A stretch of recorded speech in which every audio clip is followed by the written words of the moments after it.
Every complete sentence in English contains a subject and a verb, or an action and someone doing that action. Mary slept. Kennedy drinks. The computer broke. The dog barks. So these are probably the simplest of complete sentences, but sometimes sentences have more than that. They might have something called a direct object or even an indirect object. What are these objects? If learning more about direct and indirect objects is something that interests you, keep watching.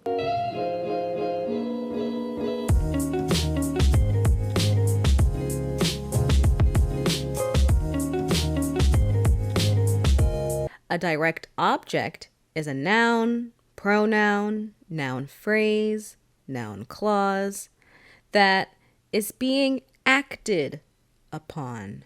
It is the noun, pronoun, noun clause, noun phrase that is directly affected by that main verb, by that main action. So let's take a look at this sentence here. Kennedy drinks Coke. In this sentence, Coke is the direct object. It is the noun that is being acted upon or being directly affected by Kennedy's action, which is drink. Michelle broke the computer. In this sentence, the computer is the direct object. How do we know this? It is what the verb broke is acting upon.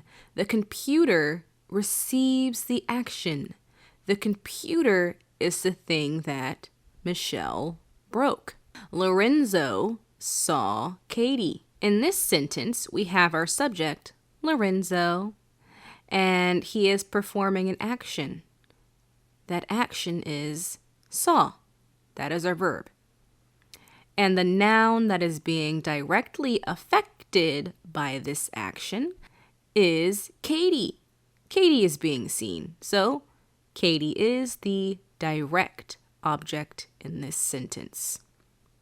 One way to determine whether or not a pronoun is the direct object of the sentence is to ask oneself the question, what or whom is being acted upon by the verb?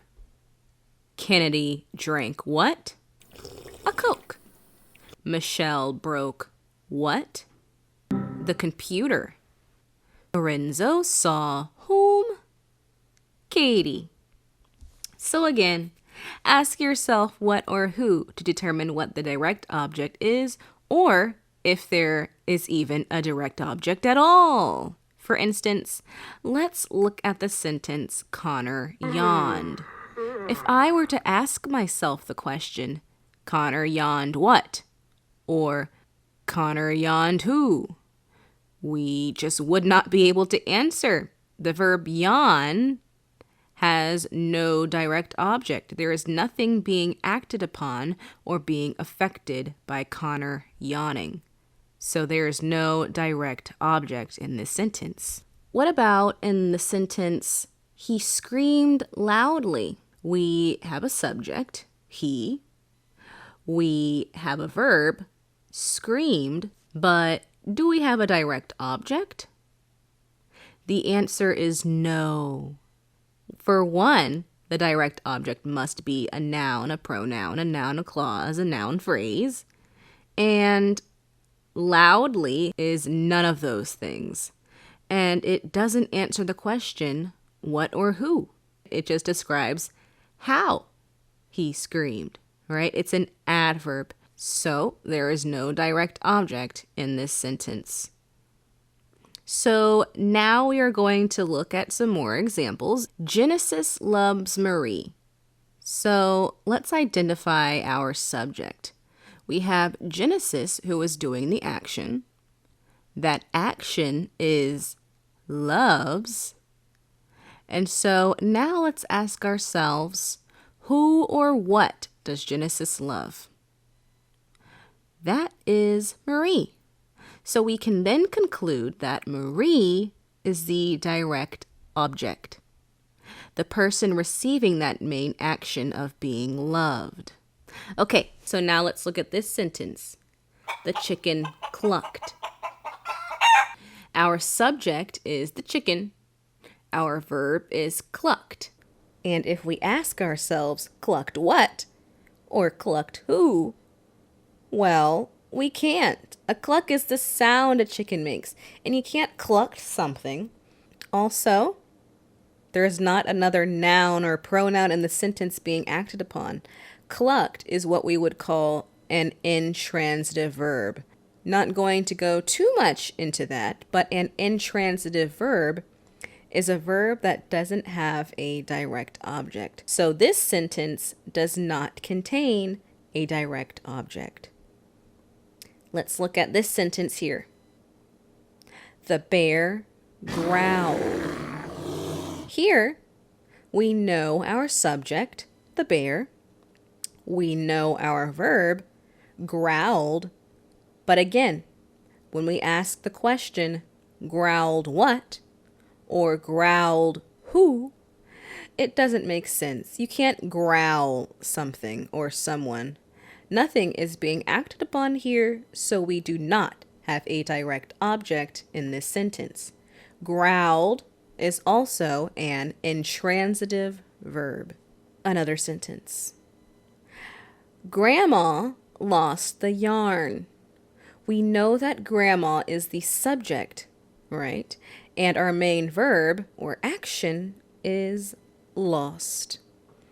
And we have a noun here, the yarn. Does the yarn answer the question, what did grandma lose? Yes, it does. So the yarn is the direct object of this sentence. Lastly, we have I walked quickly. I is the subject. Our verb is walked. And we have another word here, quickly. Is quickly the direct object? No, it's not. For one, it's not a noun or a pronoun, a noun phrase, etc.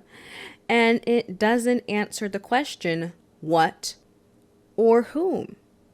It answers how, right? But not who or what. Quickly isn't a thing or a person being acted upon. It's simply describing how I walked. It's an adverb and not a direct object. So, a quick recap. A direct object must be a noun, a pronoun, a noun phrase, or a noun clause. And it answers the question, whom or what is the verb acted upon. Maya brushes her teeth. Clarence cleans the living room. John painted the house. Now let's talk about another type of object, the indirect object. An indirect object is the person or thing that receives the direct object. They, or it, is the recipient of the direct object. So one way for us to determine the indirect object is to ask the question, to whom or for what in relation to the direct object. So remember, when we want to know the direct object, we ask who or what. But when we want to know the indirect object, we ask to whom or for what. So in order for us to determine the indirect object, we have to have a direct object. Let's see some examples which will help with understanding. I gave Tom the newspaper. I gave Tom the newspaper. The subject is I, because I am doing the action. The verb is gave. And what did I give? What did I give? I gave the newspaper, so that is our direct object. It answers the question, what? Now, to whom did I give this newspaper? To whom did I give this newspaper? To Tom. Tom is my indirect object. He is the recipient the receiver of the direct object. So it might help to think of it like this. The direct object receives the verb or action, and the indirect object receives the direct object. So, as I've mentioned, in order for us to know what our indirect object is, we must identify the direct object. And this is the order of direct and indirect objects in a sentence. Subject, verb, indirect object, and direct object. So the indirect object always comes before the direct object. And more examples. Paul made Tammy dinner. Our subject is Paul. Our verb is made. So remember, our direct object answers the question what or whom. What did Paul make? He made dinner.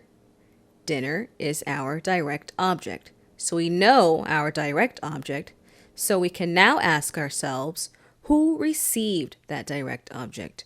Who received the dinner? That is Tammy. Tammy is our indirect object. The teacher told the class the answers. Teacher is our subject. Told is our verb or our action. What did the teacher tell? The answers. The answers is our direct object. To whom did she tell the answers? The class. The class is the indirect object. The class received the direct object, which is the answers. Maria sold the happy customer some shoes. Our subject is Maria. Our verb is sold. Maria sold what? Some shoes. So some shoes is our direct object. Who is the recipient of some shoes? Who receives this direct object? The happy customer. So the happy customer is our indirect object. And look, it follows our standard order of direct and indirect objects. Next, the soldier wrote his wife a letter. What is our subject? The soldier. The soldier is performing the action in the sentence. The soldier wrote. So wrote is our verb. And what did he write? He wrote a letter. That is our direct object. And to whom or for what did he write this letter? To his wife. His wife received the direct object, so she is the indirect object. Next, I owe the IRS money. It's the Internal Revenue Service here in the United States. But anyway, I am the subject because I am doing the main action. I owe, right? So owe is our verb, and we want to know our direct object. We have to find that out before we find out our indirect object. Our direct object is money. It answers the question, what do we owe? We owe money. All right. And now we can answer the question, for what or to whom receives this money? The IRS receives it. And therefore, the IRS is the indirect object here. So it's worth mentioning that sometimes we can specify the recipient of a direct object by using a prepositional phrase. We can answer the question to whom in regards to the direct object by using prepositional phrase like this. The soldier wrote a letter to his wife. Instead of writing, the soldier wrote his wife a letter. And they are both correct sentences. But when we put the recipient of the direct object at the end of the sentence, like we did here, it no longer is considered an indirect object. The indirect object must come after the verb and before the direct object. and there is no preposition before it. So even though these sentences mean the exact same thing, we do not classify this prepositional phrase as an indirect object anymore. And that is the end of this video on direct and indirect objects in English. I hope you learned something. Practice making sentences with direct and indirect objects. And until next time, English learners.